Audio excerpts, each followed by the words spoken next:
visible. Okay, so let us continue from here.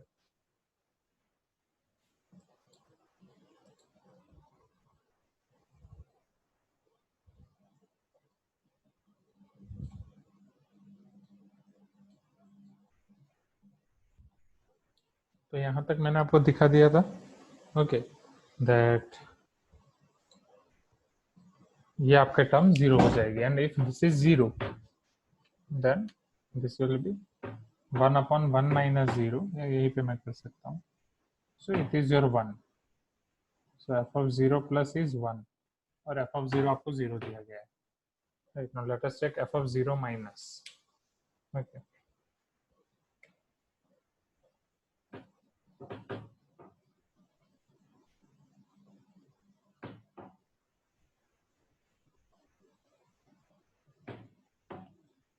if x tends to 0 minus implies 1 upon x tends to minus infinity, implies e to the power minus 1 upon x, वो हो जाएगा e to the power infinity, isn't it? तो वो आपको e to the power minus e to the power minus minus plus infinity, e to the power infinity means it is tends to infinity.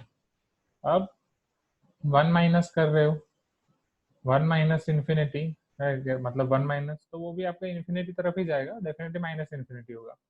And 1 upon minus infinity है, तो वो tense to हो जाएगा आपका zero, isn't it? जो zero के आपके left hand side से जाएगा. So here f of 0 minus will become 0. Is it clear? Now, so f of 0 minus is equal to f of 0 आया, and f of 0 plus 1 आया है. Now let us check your options. आपको options यहाँ पे क्या क्या दिए गए थे.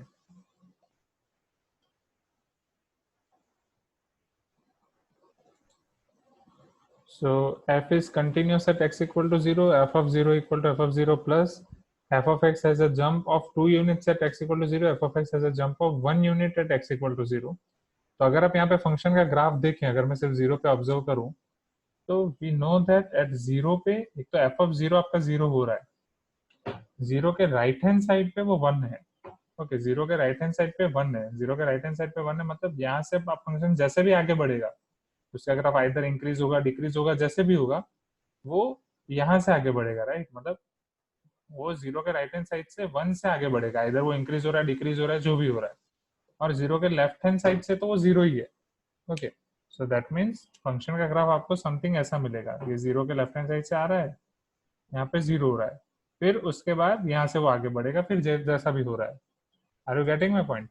इन सेम वे यहाँ जीरो के लेफ्ट हैंड साइड से जैसे भी आ रहा हो, राइट, मतलब वो ऐसे स्ट्रेट आ रहा है, इंक्रीज होकर आ रहा है, डिक्रीज होकर आ रहा है, कैसे भी हो सकता है. तो जीरो के लेफ्ट हैंड साइड से वो कैसे भी आ रहा हो, दोनों तीनों में से कोई भी एक ऑप्शन होगा, डेफिनेटली ये तो नहीं होगा, तो इंक्रीजिंग या डिक्रीजिंग होगा. तो वहां से आ रहा है, वो जीरो हो रहा है और फिर जा रहा है, मतलब यहाँ पे आपका 1 यूनिट का जंप है. ओके, जो हमें यहाँ से पता चल रहा है. अगर ये 2 होता तो 2 यूनिट का जंप होता. So is it clear? So now we will be having our final answer as D. F of x has jump of 1 unit at x equal to 0. Okay. Okay.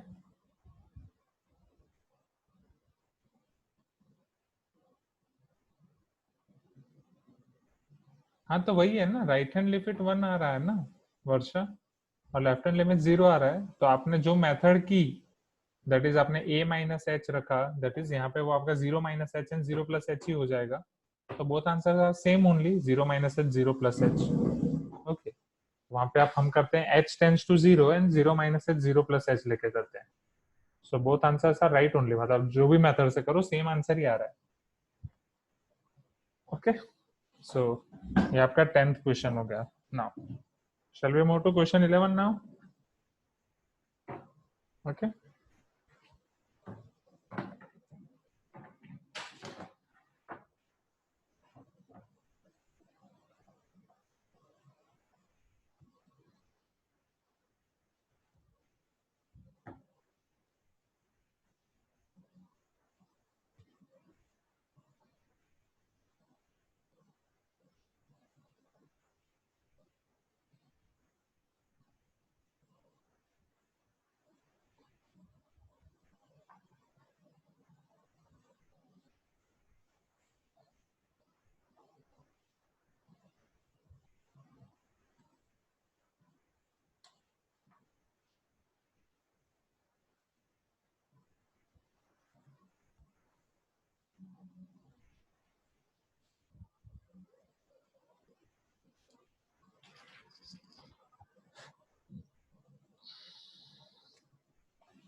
So in question number 11, let f of x is equal to greatest integer function of x cube minus 3. So function f of x is equal to greatest integer function of x cube minus 3. Where this denotes greatest integer function, then the number of points in the interval, open interval 1, 2, where the function is discontinuous. और हमें पास number of points find करना है, right? ऐसा number of points between 1, 2 जहाँ पे वो आपका discontinuous हो. Okay. चलो जाएंगे स्टेप बाय स्टेप. तो सबसे पहले एक्स क्यूब माइनस 3, उसके बारे में आपको सोचना है. ओके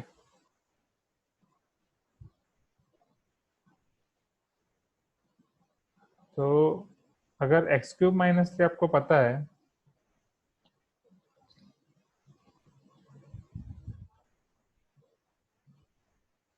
फिर मुझे बताओ क्या x cube minus 3 continuous polynomial है बिटवीन 1 to 2, राइट? और इट इज, पहले तो मैंने आपको सिखाया था कि अगर पॉलिनोमियल है तो इट इज कंटिन्यूस एवरीवेयर. 1 2 दिया तो डेफिनेटली वहां पे भी आपका कंटिन्यूस ही होगा. ओके अब हमें ये देखना है कि ये पॉलिनोमियल 1 to 2 में कहाँ कहाँ पे चेंज हो गया, उसका क्या क्या होगा. सी, हमें उसका ग्रेटेस्ट इंटीजर फंक्शन निकालना है. We all know that greatest integer function of x, अगर मुझे इसका ग्राफ चाहिए तो मुझे पता है उसका ग्राफ ये ऐसा मिलेगा मुझे. Okay because for 0 to 1 my greatest integer function will be 0, 1 to 2 my greatest integer function will be 1, and 2 to 3 my greatest integer function will be 2.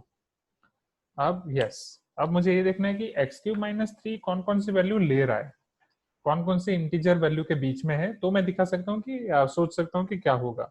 So for that first मुझे तो ये देखना पड़ेगा कि क्या एक्स क्यूब माइनस 3 मुझे 1, 2 के बीच में ही देखना है.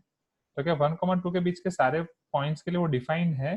So let us find continuous है. Yes, since it is polynomial function is continuous everywhere, so x cube minus 3 is continuous between 1 to 2.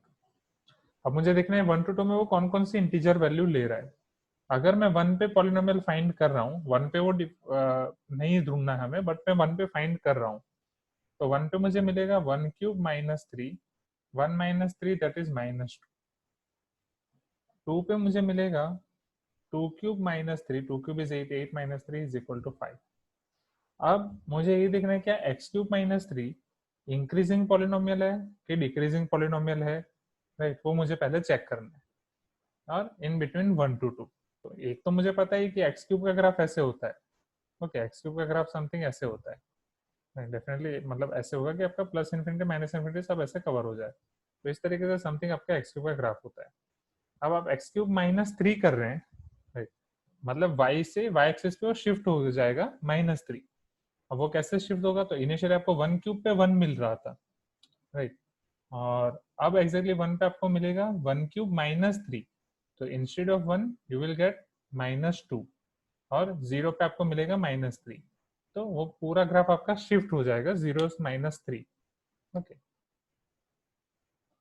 So definitely between 1 to 2 आपका ग्राफ तो इंक्रीजिंग ही होगा.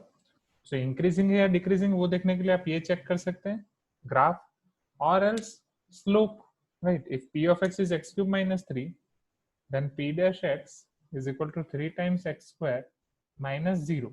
So 3 times x square. And since x is x negative हो या positive हो, it is always increasing, right? So p dash x is increasing function. Okay. अब वो 3x square आपका increasing function हो गया, मतलब पॉजिटिव है वो इंक्रीजिंग फंक्शन हो गया. तो अगर आपका p of x, x आपका माइनस x आपका 1 और 2 के बीच में, 1 is less than x less than 2, तो जब आप उसमें p अप्लाई कर रहे हो तो definitely p of 1 will be less than p of x will be less than p of 2, isn't it? So p of 1 आपका क्या है, -2 will be less than p of x will be less than 5. तो -2 और 5 के बीच में आपका function होगा, जहाँ पे वो -2 और 5 बिल्कुल भी नहीं होगा. तो उसके बीच में p of x की कौन कौन सी इंटीजर वैल्यू आएगी समझना. अगर ये फंक्शन मेरा 0 से ये 1 2 3 0 से 3 में डिफाइन है, जहाँ पे वो 0 भी नहीं है, जहाँ पे वो 3 भी नहीं है, ठीक है? तो वहां पे इतना मेरे पास फंक्शन डिफाइन है. तो उसके ग्रेटेस्ट इंटीजर का आउटपुट मुझे क्या क्या मिल रहा है, 0 मिल रहा है, 1 मिल रहा है, 2 मिल रहा है. इसी कंसेप्ट का यूज करके करेंगे, ठीक है? और वो कितने पॉइंट पे डिसकंटिन्यूअस है, 1 2 दो पॉइंट पे डिसकंटिन्यूस है बीच में, जहाँ पे वो जितने इंटीजर्स आ रहे हैं 0 और 3 के बीच में दो इंटीजर्स आ रहे हैं 1 2, जहाँ पे वो डिसकंटिन्यूस है, हर एक इंटीजर वैल्यू पे वो डिसकंटिन्यूस होता है। तो यहाँ पे आपके फंक्शन आएंगे, वैल्यू आएंगे -1 0 1 2 3 4। तो this 4 + 2 on these 6 points, this my function will be discontinuous, क्योंकि इसके बारे में हमें पता है this is continuous at all fraction numbers, right? और this is continuous at all r minus integers, मतलब वो integers पे ही continuous नहीं है, right? r minus I और r minus z, वहीं पे वो आपका continuous नहीं है। Is it clear? Okay, okay. So Manoj is telling once more. Okay, चलो एक बार वापस समझो, तो हम स्टेप बाय स्टेप जाएंगे। तो जब भी आपके पास ग्रेटेस्ट इंटीजर फंक्शन आपको दिया हो, सो ग्रेटेस्ट इंटीजर फंक्शन के लिए एक चीज मेरे पास क्लियर है कि ग्रेटेस्ट इंटीजर फंक्शन आपको कहाँ पे कंटिन्यूस होता है और कहाँ पे नहीं होता है। That all integer values it is not continuous, वहाँ पे वो कंटिन्यूस नहीं है, राइट? वहाँ पे हर बार उसको एक का जंप मिलता है, 1 यूनिट का jump. But on all decimal part, right, मतलब जहाँ पे भी आपका फ्रैक्शनल पार्ट है 0 और 1 के बीच में, तो वहाँ पे वो कंटिन्यूस है। यहाँ पे 1 और 2 के बीच में कंटिन्यूस है, 2 और 3 के बीच में वो कंटिन्यूस है। तो अब मुझे फंक्शन है x³ - 3, उसका ग्रेटेस्ट इंटीजर निकालना है। तो पहले मुझे ये देखना पड़ेगा कि x³ - 3 1 और 2 के बीच में कैसे डिफाइन है, उसके मिनिमम वैल्यू क्या है, मैक्सिमम वैल्यू क्या है, क्या वो कंटिन्यूस है, इंक्रीजिंग है, डिक्रीजिंग है। तो एक तो मैं उसके ग्राफ से देख सकता हूँ directly. So this is my graph of x³, this is my graph of x³ - 3। तो 1 और 2 में वो डायरेक्टली डिफाइन है, कंटिन्यूस है। 1 पे मुझे वैल्यू मिलेगी उसकी 1 पे वैल्यू मिल रही है -2 और 2 पे वैल्यू मिलेगी 5। ये एक्जेक्टली ये 2 पॉइंट नहीं आएगा, इधर 2 आएगा, 2 पे वैल्यू मिलेगी 5। तो -2 से 5 की वैल्यू ले रहा है, ठीक है। और एल्स दूसरी मेथड क्या है, कभी आपको ऐसा क्वेश्चन दे दिया कि जिसका ग्राफ आप डायरेक्टली प्लॉट नहीं कर पा रहे हो, सो फॉर दैट मैंने जो आपको नोट्स लिखा है वहां से चेक कर सकते हो कि वो कंटिन्यूस है या नहीं। दूसरा इंक्रीजिंग है डिक्रीजिंग के लिए, तो उसका आप डिफरेंशिएशन चेक कर सकते हो। अगर उसका स्लोप पॉजिटिव है, मतलब उसका टेंजेंट ऐसे मिल रहा है, तो it is always increasing function. अगर स्लोप नेगेटिव है तो it is always decreasing function. फिर x अगर आपका 1 और 2 के बीच में है इन दैट इंटरवल, अगर आप पॉलिनोमियल अप्लाई कर रहे हो, तो p(1) is less than p(x) is less than p(2). So p(1) is -2, p(2) is 5, so p(x) आपका -2 और 5 के बीच में होगा। तो -2 के 5 में के बीच में होगा, तो ये सारे पॉइंट्स आ सकते हैं। और ये हमें पता ही है कि अब ये -2 और 5 के बीच में ये इतने पॉइंट्स मेरे पास आ रहे हैं, राइट। अगर यही फंक्शन में मैं 1 इनपुट रख रहा हूँ, तो 1 पे मुझे दिस इज रेड, 1 पे मुझे आउटपुट क्या मिला था -2, 2 पे मुझे आउटपुट क्या मिला था 5। ओके, तो अब ये -2 और 5 के बीच की जितनी भी सारी वैल्यूज हैं, राइट, अब इनको अगर मैं इसमें इनपुट कर रहा हूँ ग्रेटेस्ट इंटीजर फंक्शन में, वो मेरा पूरा का -2 से 5 वाला रिपीट होगा। तो वहां पे मुझे ये सब वैल्यू डिसकंटिन्यूटी मिलेंगे, -1 0 1 2 3 4। Is it clear now? इसी मेथड से सॉल्व करना पड़ेगा विष्णु। अगर वो पॉलिनोमियल फंक्शन नहीं भी है, तो पहले आपको फाइंड करना पड़ेगा कि उसके इंटीजर वैल्यूज आपको कहाँ कहाँ पे आ रहे हैं। ओके, जो भी आपको कर्व दिया है।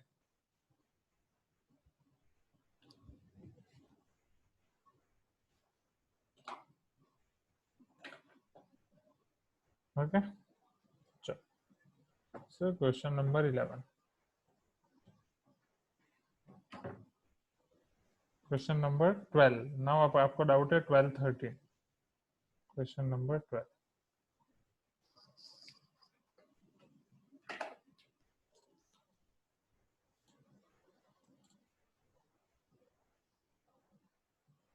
ट्राई करो ना विष्णु, कोई भी एक क्वेश्चन घर पे ट्राई करो, फिर नहीं हो तो मुझे बताओ, right. You can assume any value.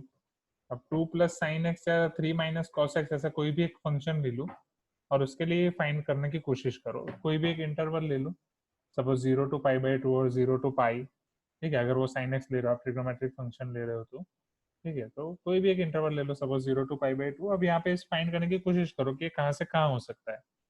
So sine 0 0 होगा, साइन π/2 1 होगा, तो ये आपका 0 और 1 के बीच में होगा। फिर उसमें आप +2 ऐड कर रहे हो, तो 0 + 2 2 और 2 + 1 3, तो वो 2 और 3 के बीच में होगा।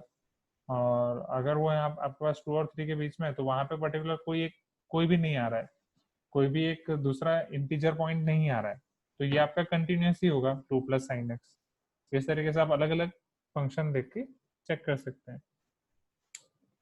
ओके हाँ, ऑल वैल्यूज लेने के लिए आपको देखना पड़ेगा कि वो कंटिन्यूस फंक्शन हो।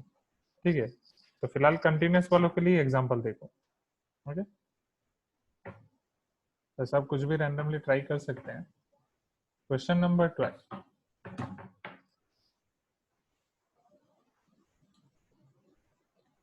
Now in question 12 they have given f of x is equal to root 1 plus px minus root 1 minus px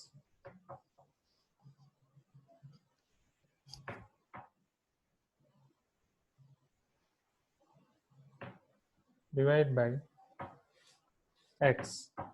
Here minus 1 is less than or equal to x less than 0. 2x plus 1 by x minus 2, where 0 is less than or equal to x less than 1.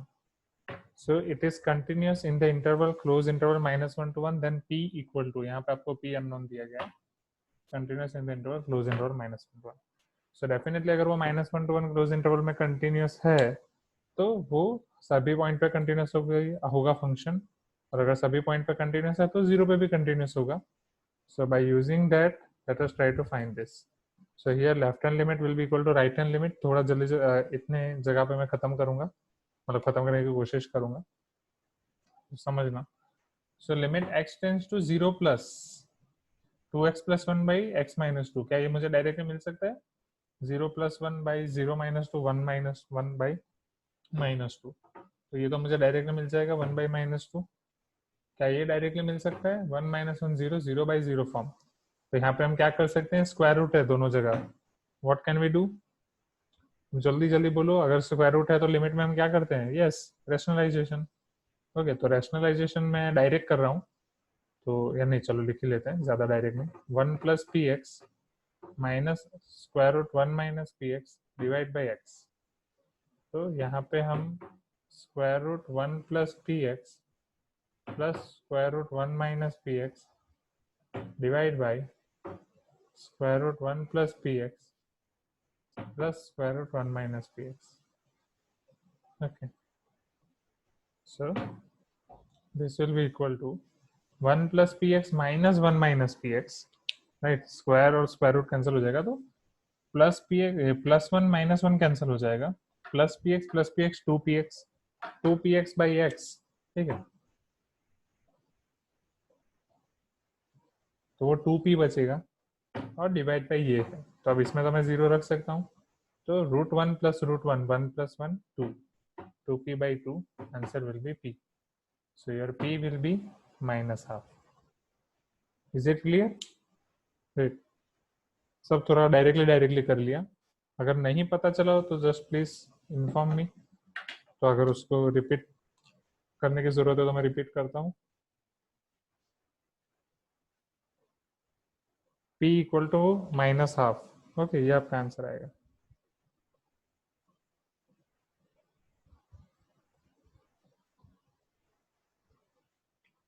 हाँ obviously, ये L, इसमें L Hôpital करना मतलब suicide, right? हाँ वर्षा, मैं repeat कर रहा हूँ, राइट? क्योंकि स्क्वायर रूट का 1/2 स्क्वायर रूट आ जाएगा, तो इसलिए थोड़ा ध्यान रखो कि अगर कोई क्वेश्चन में डायरेक्ट फॉर्मूला से हो रहा है तो वो आपका उससे भी इजी पड़ेगा।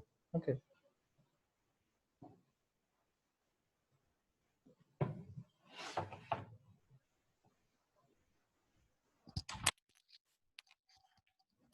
Okay, sorry sorry students, noise disturbance हुआ होगा आपको।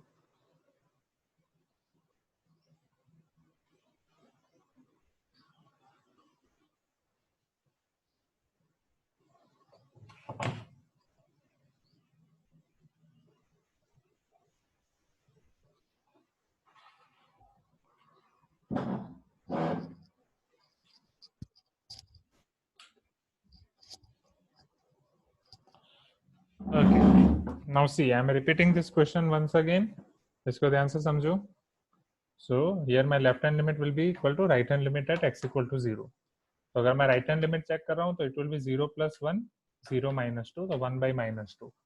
तो ये मेरी हो गई right hand limit. Is it clear? Right hand limit आपको क्लियर हो गई होगी अभी। चलो अब left hand limit eight 0। So left hand limit eight 0, तो वो 1 माइनस 1 बाई मतलब 0 by 0. So if it is 0 by 0 form, मुझे आइदर कोई मेथड यूज करनी पड़ेगी और आइदर एल ऑर्बिटल. सो यहाँ पे स्क्वायर रूट है तो हम रैशनलाइजेशन कर सकते हैं, तो रैशनलाइजेशन कर देते हैं. Square root plus square root by square root plus square root. So in next step a minus B, a plus B, it will become a square minus b square. तो square root का square cancel हो जाएगा, तो it will become 1 plus P x minus 1 minus P X. तो जब मैं minus अंदर दे दूंगा तो ये हो जाएगा आपका -1 प्लस पी एक्स. तो ये +1 -1 कैंसिल, प्लस पी एक्स आपका हो जाएगा 2px डिवाइड बाई एक्स. ये कैंसिल, तो आपके यहाँ पे बचा 2p ओनली. अब ये दोनों को तो आपने मल्टीप्लाई कर दिया है, अब डिनोमिनेटर में ये चीज बची है, तो उसमें अगर मैं x 0 रख रहा हूँ, it will B 1 + 1 2 is p. So my left hand limit is p, right hand limit is -half. So p equal to -half. Is it clear? Now shall we move to next question now? दूसरा question देखें.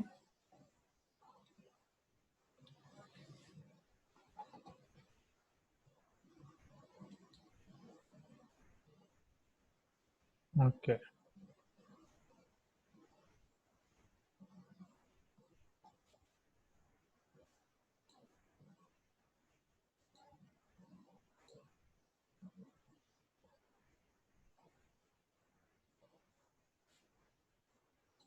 So Varsha, is it clear to you now? Shall we move to next question?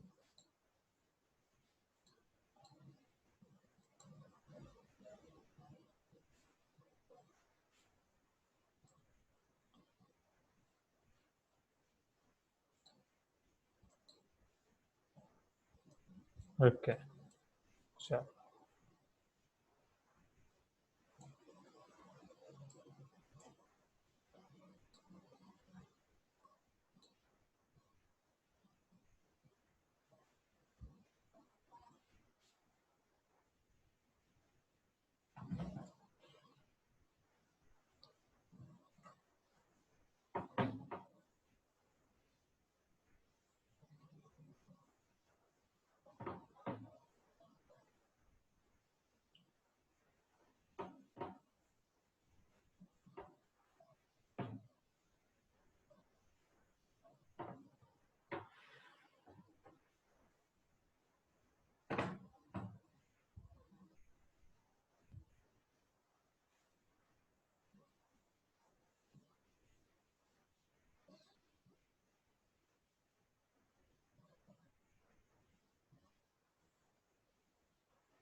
So question number 13.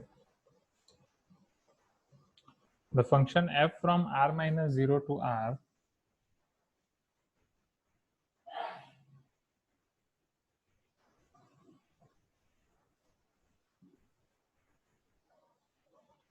is given by f of x is equal to 1 upon x minus 2 divided by e to the power 2x minus 1.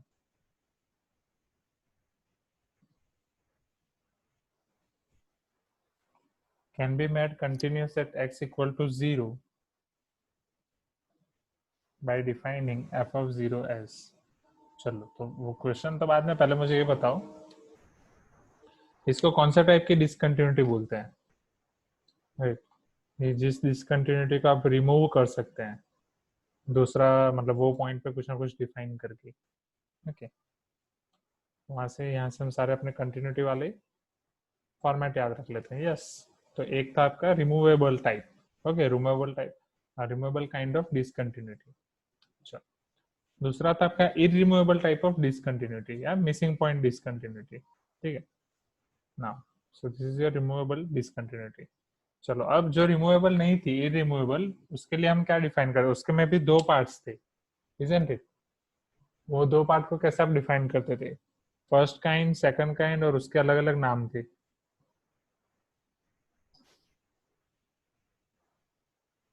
Yes. So discontinuities, removable, irremovable और not removable, तो उसमें दो continuity, either jump और essential. Okay, जो jump वाले question हमने अभी देखे, ऐसा जंप करके हो रहा है, या एसेंशियल है, एसेंशियल मतलब कोई एक चीज आपकी डिफाइन ही नहीं है, right.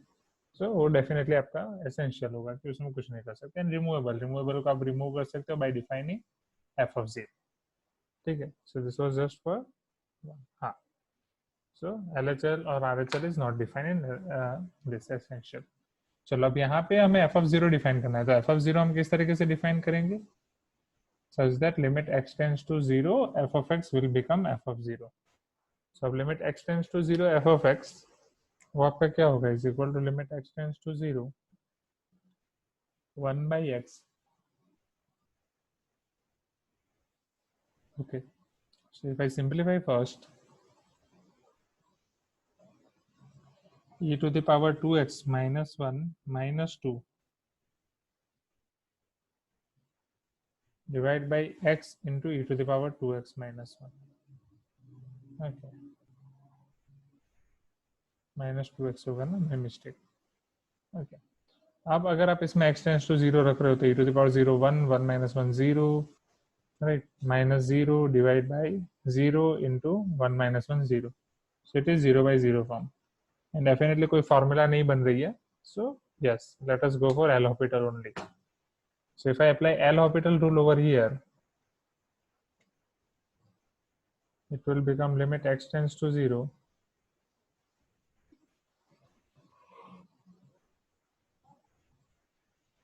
e to the power 2x, e to the power 2x into 2, 1 का 0 minus 2 x का 1,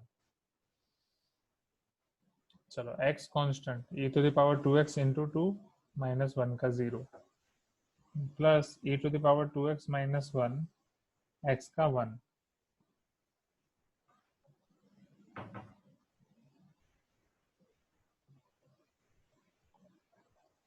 2 common e to the power 2x minus 1, चलो ये आपका होगा 2x e to the power 2x plus e to the power 2x minus 1, e to the power 2x को भी common निकाल के रख सकते हैं, बट चलो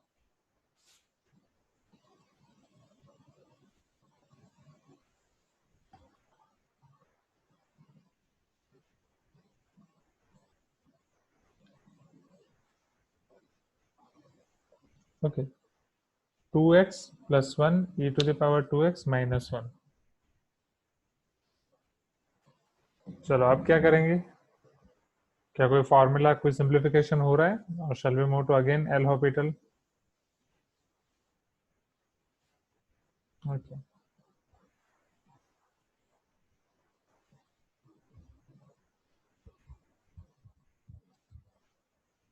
ओके, अगर लिमिट रिलीज करें तो e to the power 0 1 minus 1 वो 0 हो रहा है, e to the power 0 1 0 plus 1 1 1 नहीं, 0 by 0 ही हो रहा है डायरेक्ट, तो और कोई फार्मूला भी नहीं है, so let us use L'Hopital once again. So after using L'Hopital once again, this will be limit x tends to 0, वो तो आपका 2 है ही, e to the power 2x का e to the power 2x into 2 minus 1 का हो जाएगा 0, divide by यहाँ पे u इंटू वी, ये माइनस 1 का तो 0 ही हो जाएगा, अब इधर u into V, so 2x plus 1 constant e to the power 2x into 2 plus e to the power 2x constant 2 times x का हो जाएगा 1 प्लस 1 का हो जाएगा 0. So okay, so Tamojit is suggesting that sir हम यहाँ पर स्टार्टिंग में एलसीएम लेने के बाद e to the power 2x का एक्सपांशन भी यूज कर सकते हैं, तो एक्सपांशन यूज करने से आपका डायरेक्टली हो जाएगा. Okay, expansion of e to the power 2x. Okay,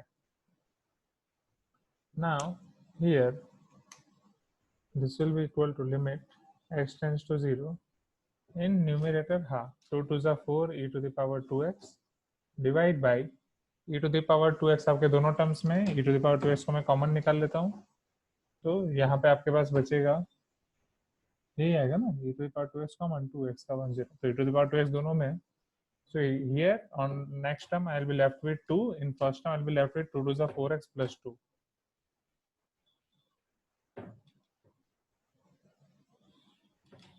Now let us release the limits.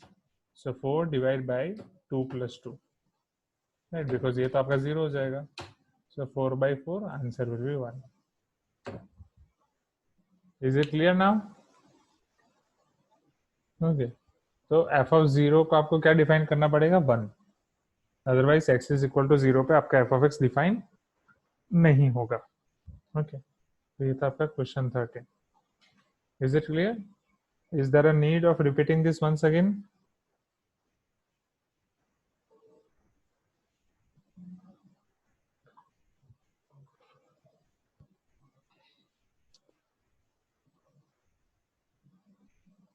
Okay. Okay. So shall we move to next question. मतलब ये एक स्टूडेंट ने लिखा यस सर का मतलब रिपीट में यस लिखा है कि क्लियर में यस लिखा है?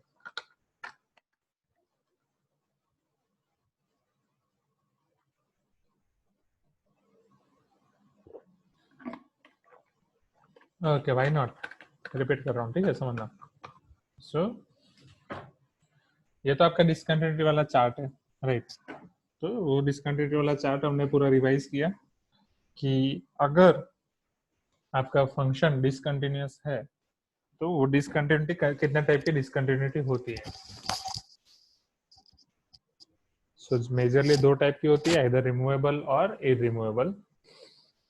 अगर रिमूवेबल टाइप की डिसकंटिन्यूटी है तो उसको हम रिमूव कर सकते हैं जिस पॉइंट पे वो डिसकंटिन्यूअस है उस पॉइंट पे उसको रीडिफाइन करके. ये वाला केस आपका वो है. फिर अगर इरिमूवेबल है तो उसमें 2 केस होते हैं, अगर फर्स्ट काइंड और सेकंड काइंड. फर्स्ट काइंड आपका होता है जंप, सेकंड काइंड आपका होता है एसेंशियल. जंप कंटिन्यूटी मतलब left hand limit and right hand limit are not same. Essential मतलब उन दोनों में से कोई एक आपकी डिफाइन ही नहीं है. डिफाइन ही नहीं है मतलब वो एसेंशियल कंडीशन हो गई, अब हम कुछ नहीं कर सकते. ओके. चलो अब यहाँ पे अब हम यहाँ पे एफ ऑफ 0 कैसे डिफाइन करेंगे? It will be equal to limit x tends to 0 F of x. चलो अब limit x tends to 0 F of x, limit x tends to 0 f of x will be limit x tends to 0 1 upon x minus 2 divided by e to the power 2x minus 1. Okay, and give me 1 minute. Am I audible now? Can you hear me? I'm trying different audio options. Okay, you can hear me, right? Okay. Yes, audible ना? And because this is one mic, if आप यहाँ इसमें से मुझे सुन सकते हैं तो it is good. Now wait. Now is it still audible? Can you hear me now also? Okay, great. Thank you. Now do one thing. Anyone, low voice. Voice is low. Wait. Okay.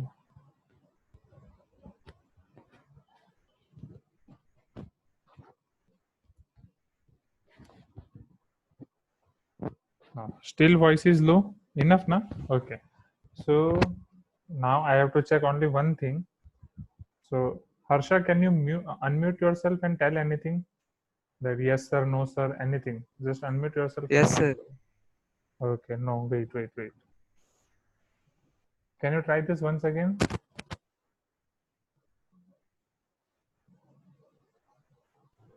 Hello, sir. Okay, so disadvantage of this mic is I cannot hear you. Okay, no issue, that we will do. पहले तो ये कर लेते हैं. So, okay, so I was repeating this question, right? Now see this question. तो मैंने यहाँ पे क्या किया था? तो ये removable, irremovable आपको दिखा दिया. अब limit x tends to 0 f of x. So this is limit x tends to 0 1 upon x minus 2 divided by e to the power 2x minus 1. Directly तो यहाँ पे कोई formula नहीं है. So LCM ले लिया. अब after taking LCM you can go in 2 different ways. आप एक काम कर सकते हैं, आप या तो either you can use your expansion of e to the power 2x or you can proceed like this. जो भी हमने सिंप्लीफाई किया हम एल हॉपिटल रख सकते हैं, इधर you can use L Hôpital और यू कैन यूज एक्सपांशन। तो एक्सपांशन में एक दो स्टेप में आंसर आ जाएगा, एल हॉपिटल में भी आपका जल्दी आ जाएगा, 2 बार करना है। सो एक बार एल हॉपिटल जब मैंने यूज किया तो e to the power 2x into 2, 1 का 0 माइनस 2 x का 1 divide by u into V rule, e to the power 2x minus 1 constant, x का डिफरेंशिएशन 1, x कॉन्स्टेंट, इसका differentiation e to the power 2x into 2 minus 0। Okay, so it will be equal to limit x tends to 0, 2 times e to the power 2x minus 1 divided by 2x plus 1 e to the power 2x minus 1। अब जब आप इसमें limit x tends to 0 रखोगे तो again it is 0 by 0 form. So now it is still 0 by 0 form. अगर ये still 0 by 0 form है तो we can not do anything, either you can use any formula और L'Hopital rule, but again मैं कोई formula use नहीं कर पा रहा हूँ, so let us go for L'Hopital once again. तो ये आपका हो जाएगा 2 times e to the power 2x into 2 minus 1 का हो जाएगा 0। इन सेम वे अब यहाँ पे 1 का डिफरेंशिएशन तो 0 ही हो जाएगा। अब ये जो आपकी फर्स्ट टर्म है उसका होगा u इंटू वी, तो 2x plus 1 constant, e to the power 2x into 2 plus e to the power 2x constant, 2 into 1। Okay, so limit x tends to 0, ऊपर आपका बचेगा 4 e to the power 2x divide by e to the power 2x, 2 plus 4x plus 2, 2 plus 2 is 4, आपका 0 हो जाएगा, तो 4 by 4 1। Okay, so is it clear now? Shall we move to next question? Question 13 के बाद आपको doubt है question 15। okay, so let us see question 15, उसके बाद है 17 18। okay, Uday, is it clear now? Shall we move to question 15?